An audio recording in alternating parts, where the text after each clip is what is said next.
अस्सलाम वालेकुम रहमतुल्लाहि वबरकातुहू। हम करें मुतालिब पाकिस्तान जमात दहम बाब नंबर 1 है तारीख पाकिस्तान। मुख्तसर सवालात हम कर रहे हैं 1 से 5 तक, यानी सवाल नंबर 1 से 5 तक हम कर चुके हैं। अब सवाल नंबर 6 से 10 तक हम करेंगे। आपको वीडियो कैसी लग रही है, चैनल जरूर सब्सक्राइब करें, वीडियोस को लाइक और शेयर कीजिएगा।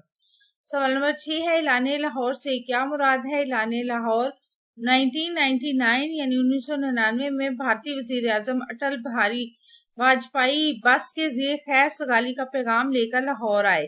मियां नवाज शरीफ ने वाघा बॉर्डर पर उनका इस्तकबाल किया। दोनों लीडरों ने आपस के ताल्लुकात मामूल पर लाने के लिए कई इक़दाम का ऐलान किया। एक मुश्तरका एलामिया पर भी दस्तखत हुए जिसे ऐलान लाहौर का नाम दिया गया। सवाल नंबर 7 है 1973 यानी 1973 के आइन को वफाकी आइन क्यों कहा जाता है। वफाकी आइन पहले आइनों की तरह 1973 के आइन में भी पाकिस्तान को वफाकी मुमलिकत करार दिया गया है।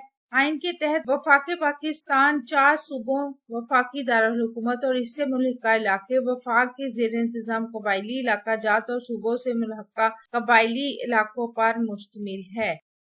सवाल नंबर 8 है वजीर आजम जुल्फकार अली भुट्टो ने ज़री जमीन की इनफरादी मलकियत कितनी मुकर्रर की गई। जमीन की इनफरादी हद मलकियत 150 एकड़ नहरी और 300 एकड़ बारानी मुकर्रर की गई।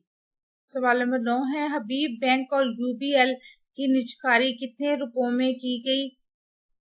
इसका जवाब है दिसंबर 2004 में हबीब बैंक को सिर्फ 22 बिलियन रुपए में बेच दिया गया और यूबीएल को सिर्फ 13 बिलियन रुपए में बेच दिया गया।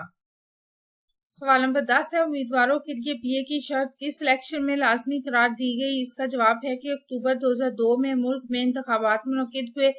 जनरल मुशर्रफ ने नवंबर 2002 में आइंदा 5 साल के लिए सदर मुमलिकत का हलफ उठाया और पाकिस्तान में पहली बार उम्मीदवार का ग्रेजुएट यानी बीए पास होना लाजमी करार दिया गया। आपको वीडियो कैसी लगी, अपना और अपने प्यारों को रखिए ढेर सारा ख्याल। अल्लाह हाफिज।